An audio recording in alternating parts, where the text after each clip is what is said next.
You missed a minus sign, she said softly. And the lecture hall at Princeton froze, because the one who spoke wasn't a student. She was the janitor. Lecture Hall C at Princeton University carried a certain smell long after the students had gone. The dry tang of markers, the faint musk of old books, the lingering echo of ideas too large to vanish with footsteps. On this late evening, the room was nearly empty. Nearly, but not quite. The last graduate students had filed out, buzzing about proofs and conjectures, their voices fading down the marble corridors. The heavy wooden doors shut, leaving only two figures behind. One was Professor Nathan Hale, chair of the Department of Theoretical Mathematics, known for his surgical mind and ruthless precision. The other was Ruth Miller, a 22-year-old janitor, sleeves rolled, mop in hand, unnoticed as air. Ruth always waited until the rooms were empty. It was easier that way. She could sweep without eyes following her, wipe down the desks without whispers trailing her steps. People rarely looked twice at her. Janitors didn't need names, only keys and silence. And Ruth had mastered silence. But silence broke itself that night. A whiteboard stretched across 4 meters of wall, covered in recursive sequences, nested indices, the skeleton of a proof left unfinished. To most, it would appear a blur of symbols. To Ruth, it was music interrupted. Her gaze snagged on a single flaw, tiny, almost invisible, a minus sign where a plus should have been. It wasn't much. To a distracted glance, it was nothing. But to her, it was the crack in the rhythm, a dissonant note that collapsed the whole structure. She didn't plan to say anything. She never did.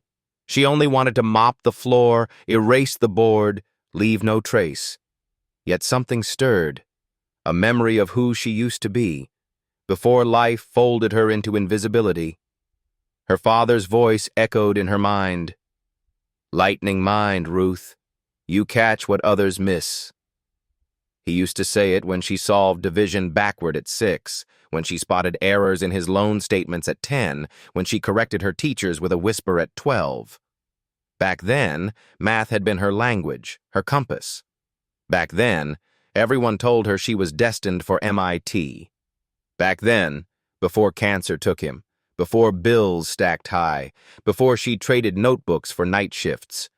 The mop was heavy in her hand, the weight of years of silence pressed on her tongue, but the flaw on the board burned. The wrong note begged to be corrected. And so, almost without realizing, she spoke. "You missed a minus sign." The words were fragile, like eraser dust drifting into light. Professor Hale froze. His hand, halfway to his satchel, stilled. Slowly, deliberately, he turned. His eyes, sharp and searching, landed on her. At the back of the room, 2 students who lingered near the door stopped mid-step, glancing over their shoulders. Ruth's chest tightened. She wanted to swallow the words back, to hide them in the bucket of bleach at her feet. She lowered her gaze, clutching the mop. "They'll laugh. They'll tell me to mind my place." But no laughter came. Instead, Hale walked back to the board. He traced the symbols with his finger, line by line, until he reached it. The error, the tiny reversal. His finger hovered, paused once, twice. Then it stopped. She was right. The realization rippled across the room. The unfinished proof, whispered about for weeks, admired for its elegance, now stood undone by a single minus. By a janitor's eye. "How did you notice that?" Hale's voice broke the silence, low but sharp. Ruth blinked, suddenly aware of every stain on her uniform, every crack in her shoes. Her throat was dry. She wanted to lie, to say she overheard, to say she guessed. Instead, the truth slipped out. "I memorize things. Patterns." That's not a pattern most people memorize. Hale studied her, not her mop, not her uniform, but her face. For the first time, he truly looked. "What's your name?" "Ruth," she whispered. "Ruth Miller." "Ruth, have you studied this type of mathematics before?" She hesitated. She could still retreat into silence, vanish back into the role expected of her. But she nodded, small, almost imperceptible. "A long time ago." The moment stretched, fragile as glass. Then Hale gave the faintest of nods, as if tucking away a secret. Without another word, he packed his satchel and left, the door swinging shut behind him. Ruth stood alone in the vast hall, mop dripping on the polished floor, her heart pounding. She expected the world to resume as always, quiet shifts, invisible hours, no one remembering her name. Perhaps Hale would forget by morning. Professors had more important things to do. But days later, on a Wednesday, everything changed. That Wednesday afternoon, Lecture Hall C filled again. Graduate students shuffled in, their arms burdened with notebooks, laptops, and half-finished coffees. The air buzzed with tired chatter, the kind of noise that lingered before a weekly seminar, equal parts ritual and burden. At the back of the hall, Ruth Miller pushed her mop across the tiled floor. She kept her eyes low, as she always did. The whispers from days before still haunted her. Maybe Professor Hale had forgotten. Maybe it had meant nothing. Maybe she could slide back into the invisibility that kept her safe. But then she heard it. "Before we begin," said a voice that carried authority like a blade. Professor Nathan Hale stood at the front, his spectacles catching the overhead light. He paused long enough for every rustle of paper to stop. "I'd like to ask for a little help from our facility staff." The room chuckled. Some students exchanged glances, smirks playing at the corners of their mouths. Facility staff? What could he mean? Ruth froze. "Ruth," Hale said, his voice steady, "would you come up, please?" For an instant the world narrowed. The mop slipped in her damp hands. Every eye in the room turned, some wide with confusion, others narrowing with derision. "Wait," one boy whispered, loud enough for it to spread. "That's the cleaning girl." A ripple of laughter followed. A girl in the second row covered her mouth, stifling a grin. Another leaned back in his chair, muttering, "This'll be good." Blood rose hot into Ruth's face. Her legs refused to move. She wanted to vanish into the floor. "Don't do this, Professor. Don't turn me into their entertainment." But Hale's gaze did not waver. He gestured toward the board with the quiet gravity of a man who meant exactly what he said. Ruth took one step forward, then another. The laughter swelled, punctured by a mocking clap from somewhere near the back. Each stride felt like walking a plank above open sea. "You're not serious, Professor," a student protested. "As serious as mathematics," Hale replied, his tone flat as stone. He held out a marker. "Ruth, can you walk them through the core sequence from yesterday's proof?" The marker weighed more than iron in her hand. She felt the room's anticipation press on her chest. Someone whispered, "This is going to be painful." For a heartbeat, she nearly surrendered. Her fingers trembled, her throat tightened. She remembered the unopened college applications on her mother's kitchen table, the bills piled high, the nights folding towels, the long hours scrubbing until her hands cracked. She remembered every reason why she did not belong. But then, the board loomed, alive with symbols. Symbols she knew as intimately as breath. The rhythm of them, the hidden music, tugged at her memory. The room leaned in. Even the clock seemed to wait. She began. Line by line, she reconstructed the proof, erasing the false turns, correcting the flaw that had crippled it. She didn't perform. She explained. She spoke plainly, her words cutting through jargon, peeling back complexity until even the smirking boy in the front row leaned forward, eyes narrowing not in mockery but in dawning comprehension. The room shifted. The laughter died. Pens scratched furiously across notebooks. 10 minutes passed, then 15. Ruth's voice did not rise, but the authority of it grew. She didn't stand like a janitor. She didn't stand like a student either. She stood like someone who belonged, not because of a title, but because truth gave her permission. When she capped the marker at last, the board gleamed with clarity. No excess, no collapse, just a clean path. Professor Hale leaned back in his chair. A small smile tugged at his lips. "Thank you, Ruth," he said quietly. That was correct. Entirely.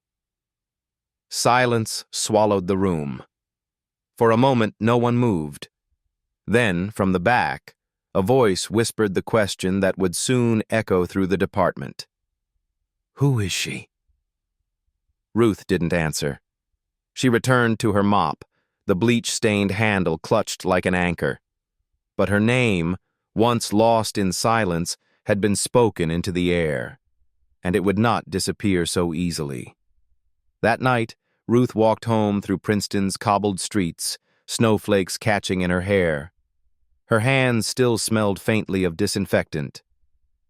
Above the laundromat where she rented a cramped room, she sat at her tiny desk, staring at the cracked wall. Her old notebooks lay stacked in the corner, relics of another life. AMC problems scrawled in pencil, AIME diagrams half-finished, USAMO attempts with margins full of corrections. She touched one absent-mindedly, the paper soft with years of wear. She remembered her father's words again. Lightning mind. He had called her that the night she corrected the interest calculation on his bank statement. He had called her that until the cancer silenced him forever. Her chest tightened. She closed the notebook. Her laptop buzzed. An email blinked on the screen. From nhale@princeton.edu. Subject: Opportunity. She hovered over it, afraid to click. What if it was a reprimand? A cruel joke? Slowly, she opened it. Ruth, I don't believe in coincidences. The way you saw the error, most people would never have noticed. I'd like to talk further. Not as professor and janitor, but as two people who see mathematics differently. Will you meet with me? Her breath caught. She closed the laptop quickly, as if shutting the words might erase them, but they burned behind her eyes anyway. Outside, snow fell in steady silence, coating the campus in white. Inside, Ruth Miller sat very still. She didn't crave attention or applause. What returned was a quieter thing: agency. For the first time in years, possibility had a seat at her table. The email from Professor Hale sat unopened in Ruth Miller's inbox for 3 days. She told herself she was too busy, that the hours between shifts and sleep left no time for meetings. But in truth, she was afraid. Afraid of what would happen if she said yes, and more afraid of what it meant if she said no. On the fourth night, curiosity won. She clicked. I'd like to understand your background, the message read. You see things others don't. That doesn't come from nowhere. Ruth almost laughed. If only he knew how much background she'd buried. The memory began at a hospital, fluorescent lights buzzing, the antiseptic sting, her father lying in bed, tubes weaving across his chest. She had been 17, clutching a folder of college recommendation letters in one hand, standardized test scores in the other. A 4.0 GPA, a perfect AMC run, state Olympiad certificates. Everyone told her she was headed for MIT, maybe even the International Mathematical Olympiad. Her father had called her lightning mind since she was 6. He was a mechanic, his hands always streaked with grease, but he saw patterns in engines the way she saw them in equations. "You've got what I never had, Ruthie," he told her, voice rasping through sickness. "Don't let it go." But 2 months later, he was gone. Her mother folded inward after that. Bills piled like drifts of snow against the door. Ruth's little sister asked every night, "Is Dad really not coming back?" College applications sat unopened on the kitchen table. Her guidance counselor begged her, "Just finish them. MIT isn't going to wait forever." But Ruth was already waiting forever, waiting for a doorbell that wouldn't announce another collection notice, for her mother to sit upright, for grief to loosen its chokehold. So she made a choice. She walked out of her last math class with a transcript that sparkled and a future that dimmed. She took the first job that came, a diner waitress, then folding towels at a gym, and finally the overnight custodial shifts at Princeton. "At least," her mother said, "it's a smart place." Ruth had nodded, but she never told her mother the truth. She still carried a notebook. She still wrote. Years later, that notebook resurfaced when Professor Hale asked to see her file. She didn't have one anymore. No college transcripts, no published papers. But in a box beneath her bed sat a stack of weathered folders, yellowing certificates, dog-eared math contest problems, recommendation letters signed in looping pen by teachers who once believed she would change the world. She hadn't opened it in years. One winter night, after her shift, she pulled the box out. The cardboard flaps crackled.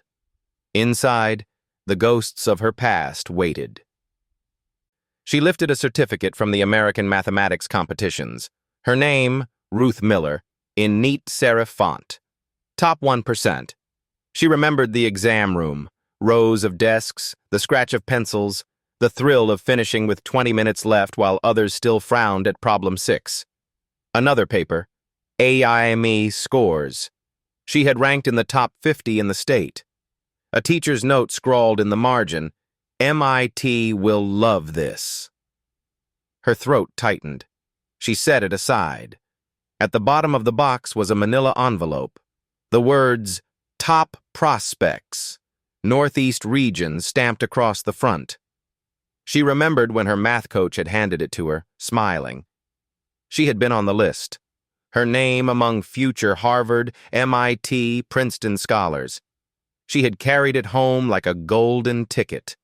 Now the envelope was soft with age, its promise long expired. She pressed it closed and shoved the box back under the bed. But fate has its own sense of timing. 2 days later, Ruth walked into Lecture Hall C to find Professor Evelyn Sloan waiting. Unlike Hale, Sloane's reputation was merciless. She was the kind of academic whose eyes could silence a room before her words ever arrived. On the board was not an equation, but a sheet of paper taped flat. Ruth's stomach dropped. It was a photocopy from the very envelope she had buried. Her old competition results. Sloane's voice cut like glass. "You ranked in the 99th percentile. You were on the list. And now you mop our floors. Why?" Ruth froze. Her hands ached to tighten around the mop handle, to ground herself. "Life," she whispered. Sloane stepped closer, her gaze narrowing. "Life is not an answer." Ruth swallowed. "It's the only one I have." The room was silent. Then Sloane turned sharply, chalk in hand. "Show me," she ordered. Ruth hesitated. "Show you what?" "What you buried." Her chest tightened, but the board beckoned as it always did. She set the mop aside, picked up the chalk, and began tracing lines she hadn't dared in years. Induction flows, recursive loops, the skeleton of a theorem she had once half-finished in a hospital waiting room. Sloane watched, arms folded, her expression unreadable. 10 minutes passed. The chalk squeaked, her hand steady. At last, Ruth stepped back. Sloane's eyes flicked across the work, and then, unexpectedly, she smiled. Thin, dangerous, approving. "You think differently," she said. "Untrained, severe, but observant. That makes you dangerous." "Dangerous?" Ruth echoed. "Yes. Because you don't know how you're supposed to think, and that means you see what we miss." The words landed heavy. For the first time since her father's death, Ruth felt something stir inside her, not hope exactly, but recognition. The file she thought she had buried was no longer hers to hide. It had been unearthed, and with it, the life she had tried to lock away. That night, she returned to her apartment above the laundromat, sat at her desk, and opened a fresh page of her notebook. For hours, she wrote. Problems from memory, sequences that once haunted her dreams, and questions she had never dared to ask. When she finally set the pencil down, her hands were black with graphite. She whispered to the empty room, "It was never gone." And for the first time in years, she believed it. Room 3C did not announce itself. It hid in a quiet corner of the West Wing, behind a door whose paint had been reapplied so many times that the number looked worn into the wood. The radiator hummed in the corner like a tired animal. The window stuck halfway if you tried to open it. Unlike Lecture Hall C, with its bright whiteboards and tidy trays of markers, Room 3C held an old slate chalkboard, the kind that turned fingertips dusty and made ideas sound like weather when the chalk squeaked. Ruth found it by accident the week after Professor Sloane confronted her with the buried file. She was wheeling her cart down the hall at 12:47, the campus sleeping, the lights glowing faintly like lanterns in a harbor. The door stood ajar. Inside were 2 rows of chairs, a clock frozen at 9:12, and chalk sitting in a cracked wooden tray as if waiting for someone who still believed. She stood in the doorway, listening to nothing. The silence was not empty, it was patient. Her schedule had become ritual. Floors from 10 until 11:30, restrooms until midnight, desktops until 1, surfaces and glass until 2. After that, half an hour that had never belonged to anyone. For years, she had surrendered those minutes to fatigue. That night, she gave them to the chalkboard. She slid the cart inside, propped the door with her bucket, and walked forward. Chalk felt different from marker. Chalk forgave. Chalk admitted the hand. When she pressed the stick to slate, a small thrill ran through her, the kind you feel when a melody finds the right key. She did not start with brilliance. She started with a shape. A loop that wanted to close but did not. Then a line beneath it, the recursive whisper of xn plus 1 equals f of xn. Then a warning she had learned to whisper to herself. Orientation before recursion. She wrote it in the corner and circled it twice. The radiator clicked. Somewhere in the hall, a pipe sighed. She worked without spectacle. Induction steps with breathing room between them. A probabilistic filter she had been nursing since the winter in the hospital when her father slept and machines kept time. At the bottom edge of the board, almost without thinking, she drew a spiral, small and tight, as if to remind the room that convergence could be a matter of listening. She stayed until the clock above the door refused to move from 9:12. Then she wiped the board carefully, leaving only 2 lines in the corner. No syllabus. Only questions. Be kind to confusion. By 3, she locked up and rolled the cart away. She did not tell anyone about 3C. She did not need to. The room kept its own secrets. The second night, she returned with a fresh piece of chalk wrapped in tissue like a relic.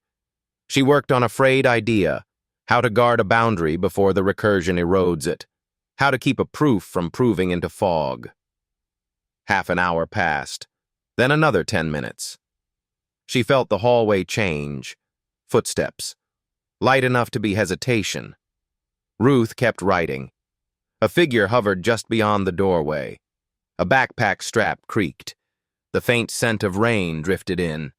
She placed the chalk on the tray. "It is open," she said to the air. Silence, then a voice, careful and young.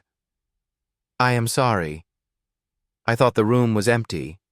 "It used to be," Ruth said. "Come in, or it will go back to being empty again." The figure stepped inside. A freshman, maybe. Hair pulled back, eyes carrying hunger Ruth recognized immediately, the hunger that grows in people who read without permission. The girl hugged her notebook as if it were armor. "I am Gia," she said. "Gia Nguyen. I have seen you." She hesitated. "Everyone has been talking since Wednesday." "That sounds noisy," Ruth answered. "It is," Gia admitted, but this looked quiet. She glanced at the chalkboard. "You write like it is music." Ruth almost smiled. "I listen to it more than I write it." Gia stood uncertainly, waiting to be dismissed. Ruth gestured to the second row. "Sit if you would like. There are no grades here." Gia sat. The chair squeaked and then surrendered. Ruth turned back to the board. The presence behind her changed the air. She started again, slower, speaking while the chalk moved. "Watch the third line," she said. "You cannot define a set recursively if the boundary is floating. You will prove into fog." Gia leaned forward, pencil hovering. "So you anchor the boundary before you let it loop." "Exactly," Ruth said. "Anchor, then loop." They worked like that for 20 minutes. Ruth framing the path, Gia asking questions that were not about vocabulary but about why. At one point, Gia got tangled in a knot and apologized. "Be kind to confusion," Ruth said softly, pointing to the rule in the corner. "It is a door, not a verdict." When they stopped, it was late. Gia looked at the spiral in the corner. "Will you be here tomorrow?" "I am here most nights," Ruth said, realizing what she had confessed. Gia hugged her notebook. At the door, she turned back.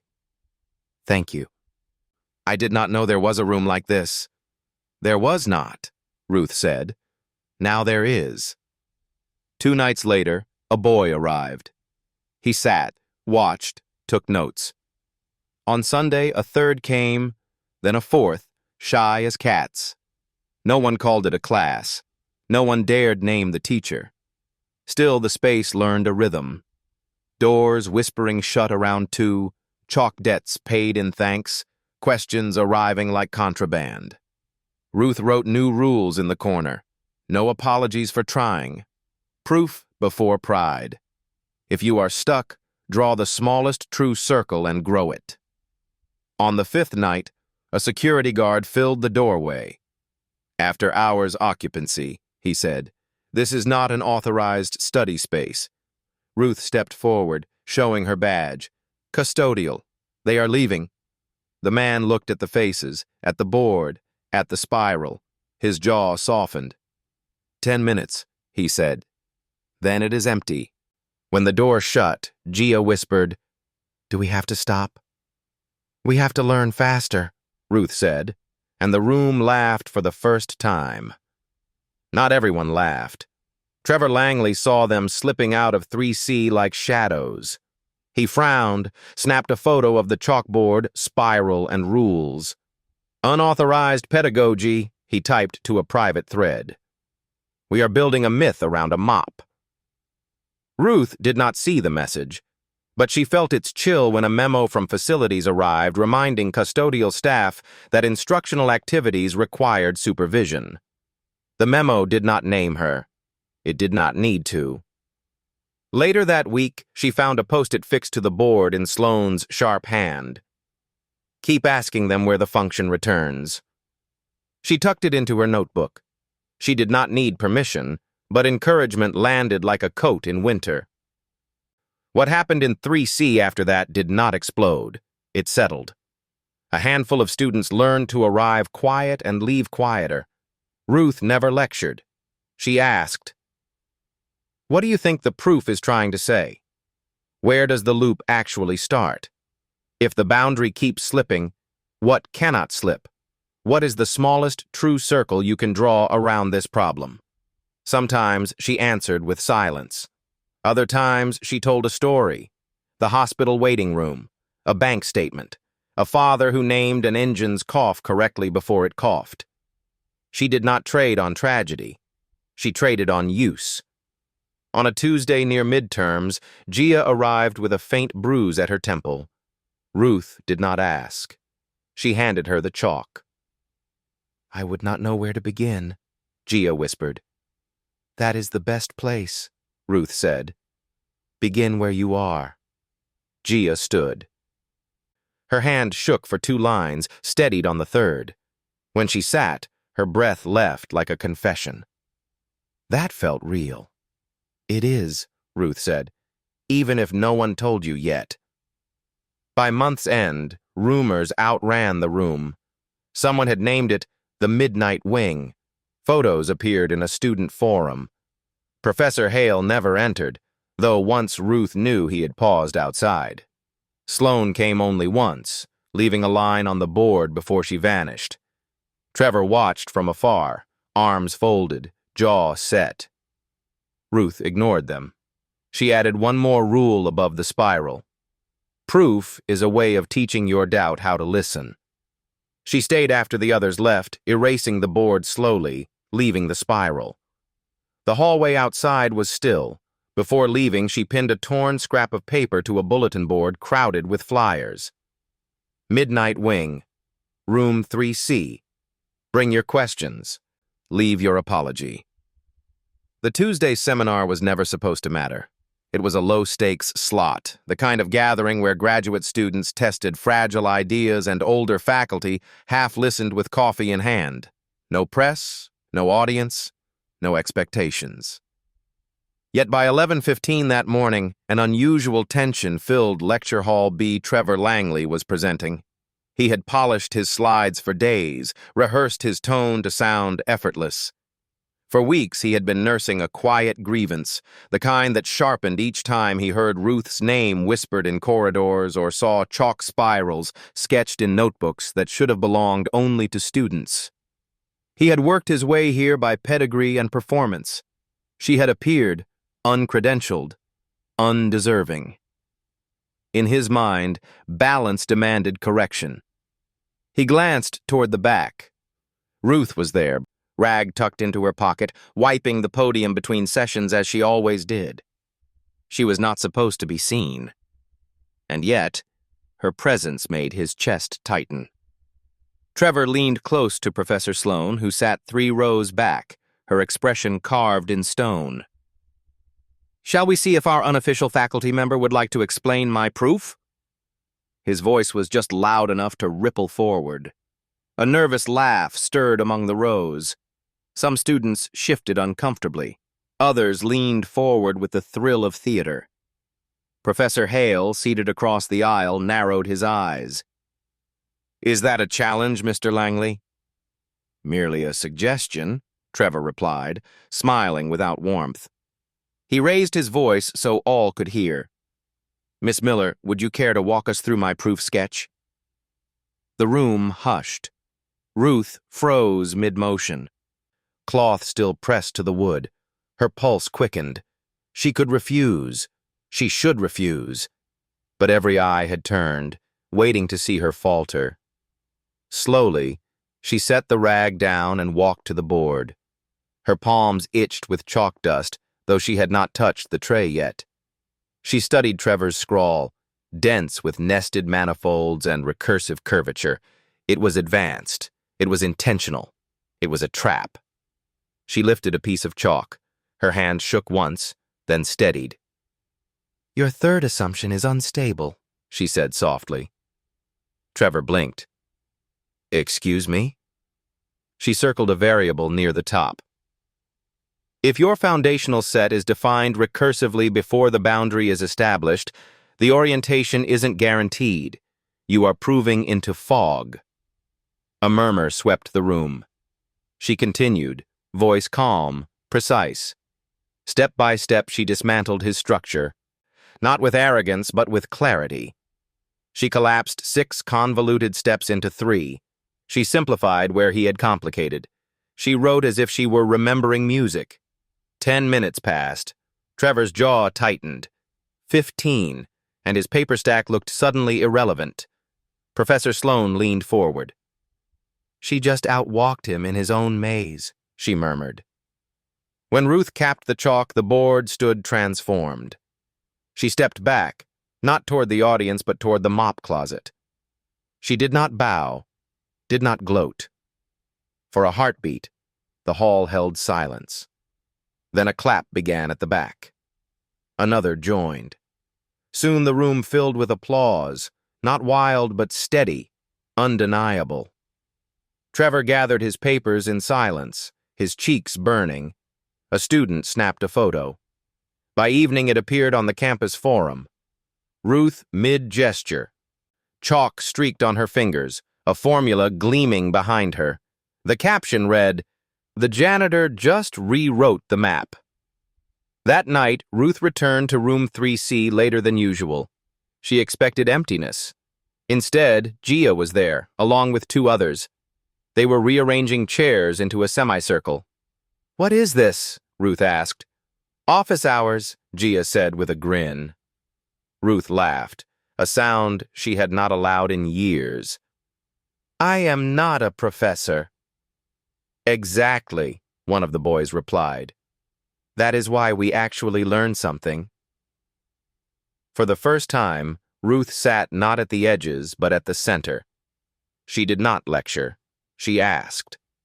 And when silence fell, it was not empty. It was full of thinking. Outside, Trevor seethed. Inside, the midnight wing grew roots. The library at Princeton had always been Ruth's refuge. She cleaned its floors at night, swept away pencil shavings, emptied wastebaskets full of half-abandoned drafts. Yet she had also come to think of it as a cathedral of unfinished thoughts. Equations left dangling in margins. References noted but never chased. Ideas waiting for someone stubborn enough to sit with them. It was here, weeks after the seminar where she had dismantled Trevor Langley's trap, that Ruth left something behind. Not on purpose. Not exactly. It began as habit. After her shift ended at 2 a.m., she lingered in room 3C with her notebook. The chalkboard had grown crowded with spirals and rules written in many hands now, not just her own. She flipped open to the earliest page, where her father's voice still seemed to echo between the numbers, and began writing again. This time it was not fragments. It was whole. The problem she had carried since her teenage years, the recursive alignment of boundary conditions inside modular structures, came pouring out, page after page. Not polished, not typed, but alive. The pencil moved like it knew the path before she did. By dawn, she had 15 pages, smudged with graphite and streaked with the tired joy of discovery. She tucked the pages into an old envelope. No title page, no name, only the work itself. She slid it between the covers of a topology volume she had been cleaning. Maybe she meant to retrieve it later. Maybe some part of her wanted to see what would happen if truth stood without credentials. 2 days later, Professor Evelyn Sloane found it. She had come to the library for a reference, but her eyes caught the manila edge tucked into page 246. She opened it, expecting a misfiled article. Instead, she found Ruth's handwriting, dense but elegant. Sloane sat right there on the floor, ignoring the dust, reading line by line. By the 3rd page, her pen was out. By the 6th, she was scribbling margins. By the 10th, her heart was thudding in a way it had not in years. This was not just reworking an old approach. It was something startling. Theorems bending back on themselves like ribbons, contradictions folding until they resolved not by brute force, but by rhythm. She read to the end. Then she whispered aloud, as if the silence needed to hear it. Beautiful.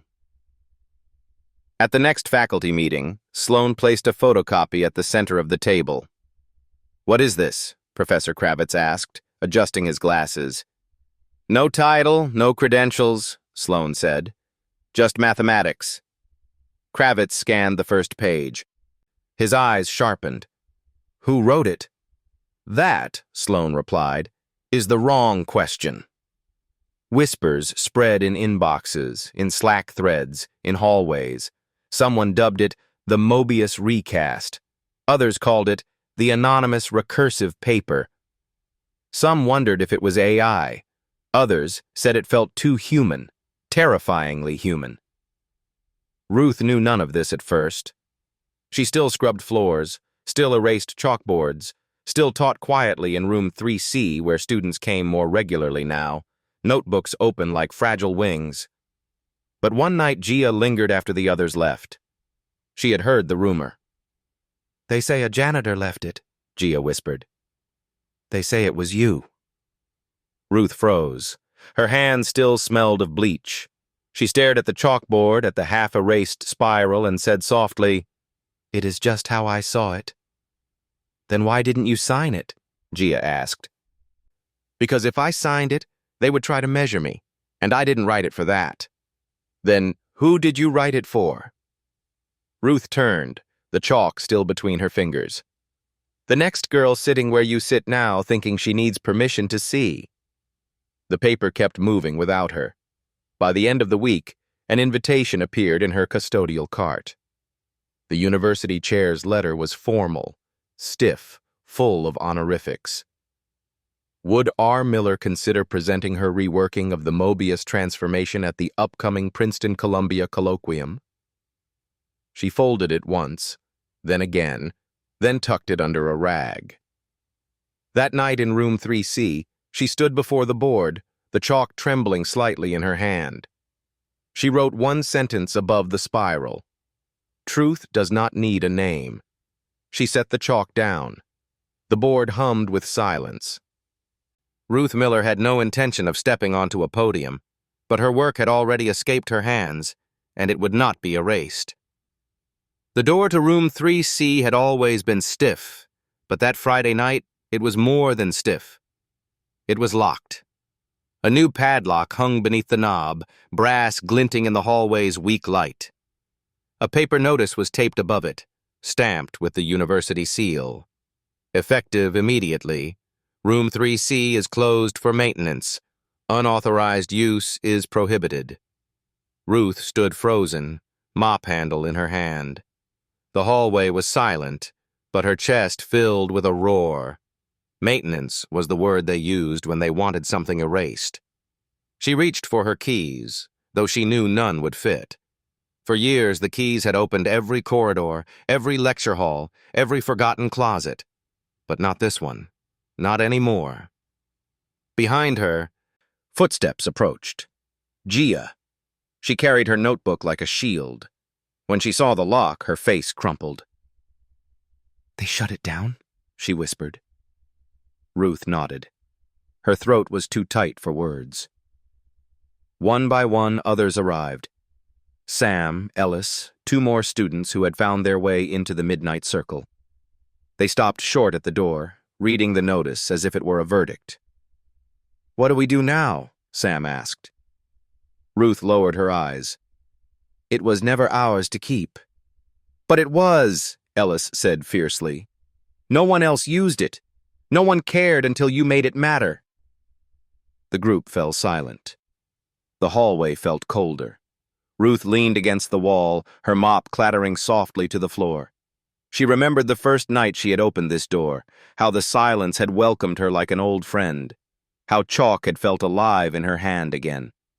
She remembered her father's voice telling her not to let go, and she remembered the spiral she had drawn, the promise to herself that truth did not need a name. Yet the lock mocked her. The system had noticed, and the system wanted silence. Gia crouched, pressing her palm against the seam of the door as if it were a wounded friend. "It is just a room," she whispered, "but it feels like more." Ruth exhaled slowly. "Because we gave it more." She wanted to tell them to go home, to study elsewhere, to let the loss settle quietly. But then she saw their faces, young, hungry, lit by the stubborn belief that they had finally found a place where they were allowed to be curious without apology. She could not take that from them. She straightened. "We will find another room." "Where?" Sam asked. Ruth scanned the hallway. Every door felt hostile now. The administration had made its choice. If they stayed visible, they would be erased again. But invisibility had always been her gift. "There is a storeroom on the 3rd floor," she said at last. "Nobody uses it. Small board, broken heater. But it is enough." They followed her upstairs. The door to room 312 creaked open. Dust clung to the air, and the radiator rattled like a bad memory. But there was a chalkboard, cracked at the corner but waiting. Ruth wiped it clean with her sleeve. Then she wrote one word across its surface: "Still." The students gathered close, shivering in the draft, but their notebooks opened. They leaned forward, pencils ready. Ruth looked at them and felt something bloom, quiet but undeniable. "They can lock doors," she said softly. "They cannot lock questions." That night the spiral appeared again, etched in chalk, tighter than before. And in the weeks that followed, more students found their way, not through announcements or schedules, but through whispers. A girl left a note in the library. "Room 312. Midnight. Bring curiosity." A boy scribbled a spiral on the back of his problem set and slid it across a table. The midnight wing had been shuttered, but the spiral lived on. Ruth swept the new room after each gathering, leaving no trace but chalk dust under her nails.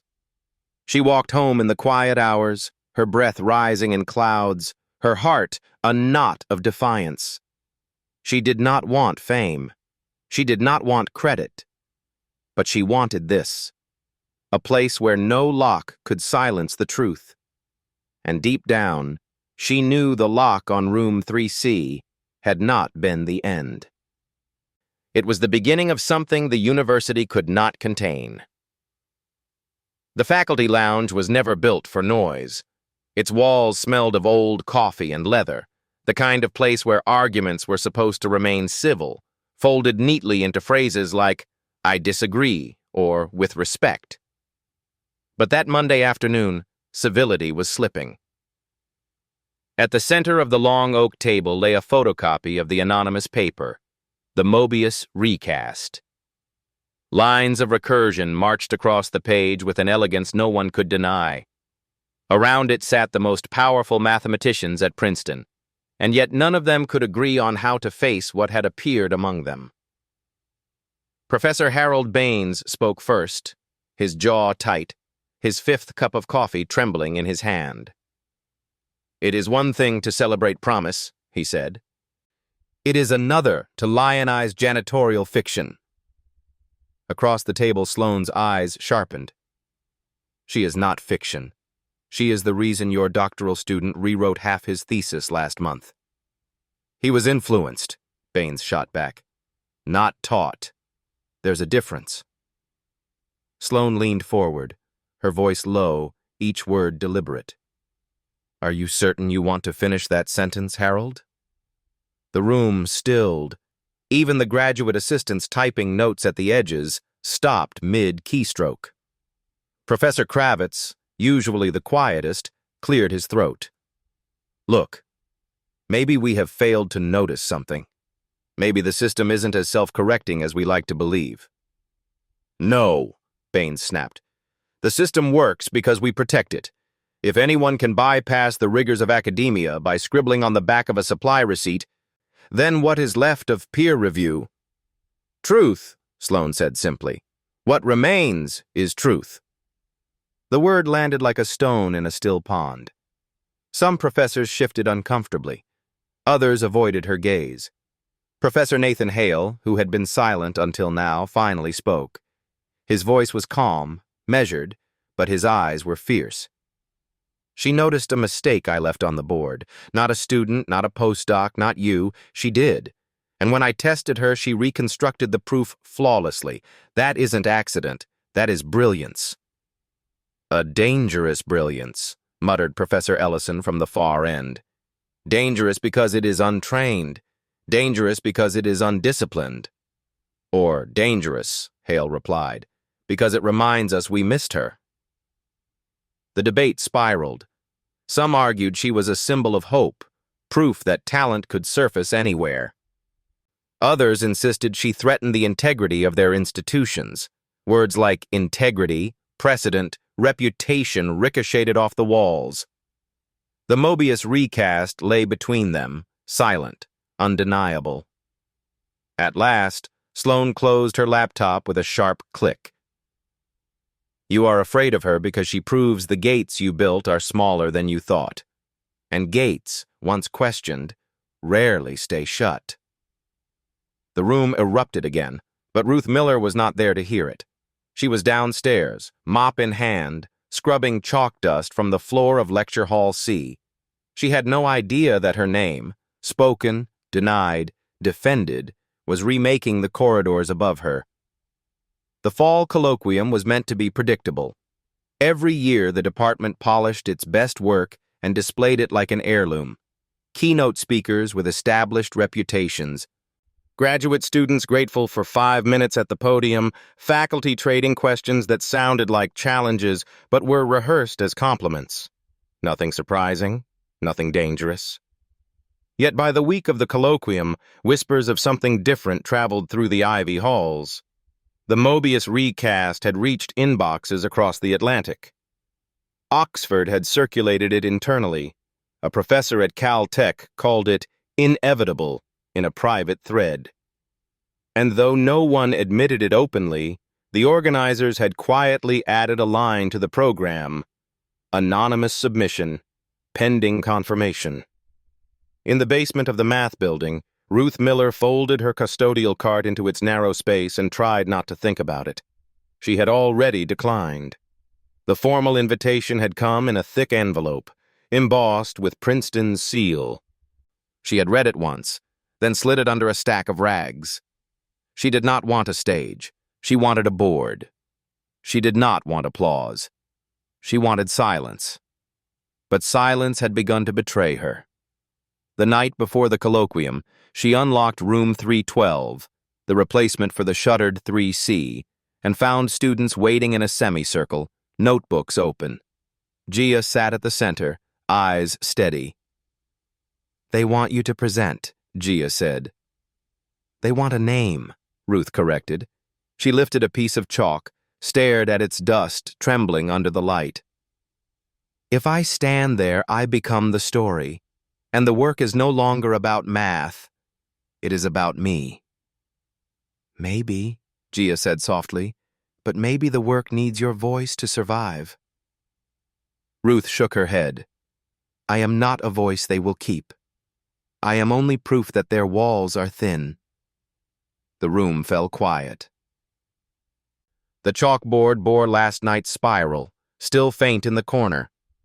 Ruth erased it slowly, then wrote across the slate. Freedom is not the absence of limits. It is the choice of where you will not be limited. The students copied it, their pencils scratching like vows. The next morning, the main hall was packed. More than 200 people filled the rows, faculty from Princeton, visitors from Columbia, even a reporter from the New York Times in the back with a notepad.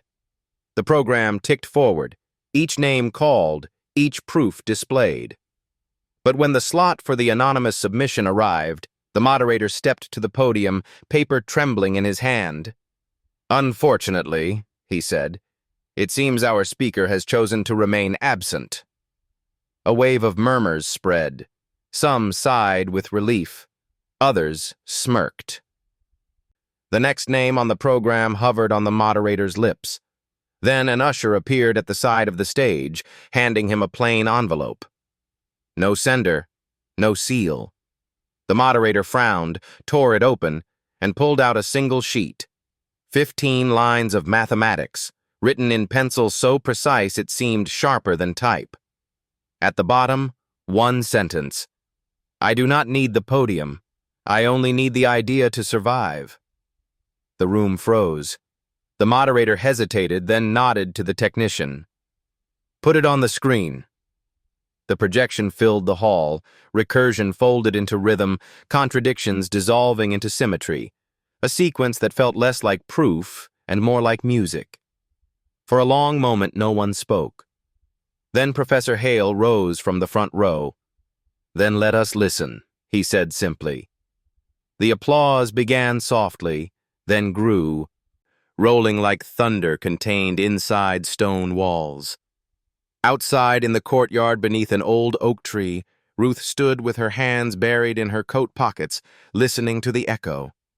She did not need to see the ovation. The chalk dust on her fingers was enough. In her pocket lay another folded page, unfinished, unnamed, waiting. She smiled faintly. Someday, she whispered, but not today. And she walked away before the doors opened. The applause from the colloquium still echoed through Princeton's corridors, but it carried with it a strange aftertaste. For some, Ruth Miller had become a symbol of possibility, proof that brilliance could live outside titles and tenure. For others, she was a crack in the foundation, a reminder that their gates did not guard as tightly as they thought. In the weeks that followed, tension thickened. Articles appeared online.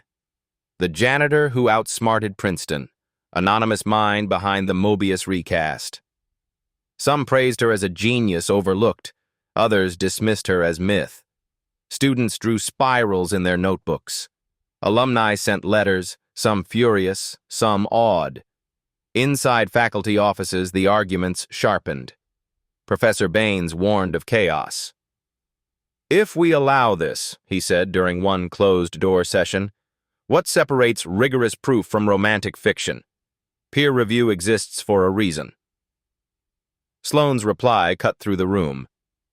Peer review exists to test ideas, not to silence the mouths that produce them. Professor Hale added quietly, the math stands. You can erase her name, but not the truth she wrote. But institutions move slower than proofs. By December, a draft policy circulated. All teaching, formal or informal, must be supervised by credentialed faculty. No names were mentioned, but everyone knew whom it targeted. When Ruth read the memo, she sat in silence for a long time. The room smelled of detergent. The words on the page blurred, not from tears, but from a deep, familiar exhaustion. She had lived her whole life on the edges of systems that did not know how to hold her. That night, she went to room 312. The students were waiting. Gia, Sam, Ellis, others, faces that had found courage in her questions. Ruth did not begin with equations. She wrote a sentence across the chalkboard instead. Freedom is not being allowed in. Freedom is refusing to vanish when they close the door. The students copied it down without speaking. Word spread beyond campus. A blog called Threaded Minds published an anonymous interview with someone they called the Chalk Woman. Soon, podcasts, newsletters, even whispers in Oxford and Zurich carried her initials. RM, not a professor, not an alumna, but present all the same. One evening, as winter pressed down on Princeton, Ruth found herself approached in the library by a man in a dark coat. He introduced himself quietly. Elias Hartford, Clay Mathematics Institute. He spoke with the calm authority of someone who had already read her work. You have built something they cannot erase, he told her. We would like to offer you protection, a fellowship, a lab, your own team. No credential requirements. Ruth listened. She thought of the mop still leaning against her cart, of the chalk dust under her nails, of Gia's shy questions, and the spiral blooming on the blackboard each night. Then Hartford added, one condition, exclusivity. No more midnight rooms. No more teaching without sanction. We want your work, not your gatherings. The offer hung between them like a trap disguised as mercy. That night, Ruth unlocked room 312 for what she knew might be the last time. The students gathered, expectant. She did not tell them of Hartford's words. Instead, she asked a question. "What do you give up," she said, "when they finally let you in?" No one answered. The silence itself became the answer. By spring, room 312 was gone, scrubbed clean, walls painted, board removed. The university issued no statement. It was as if erasing a room could erase a memory. But the spiral had already spread. On notebooks, on sidewalks, on scraps of paper pinned to bulletin boards, students carried it like a secret, a password, a promise.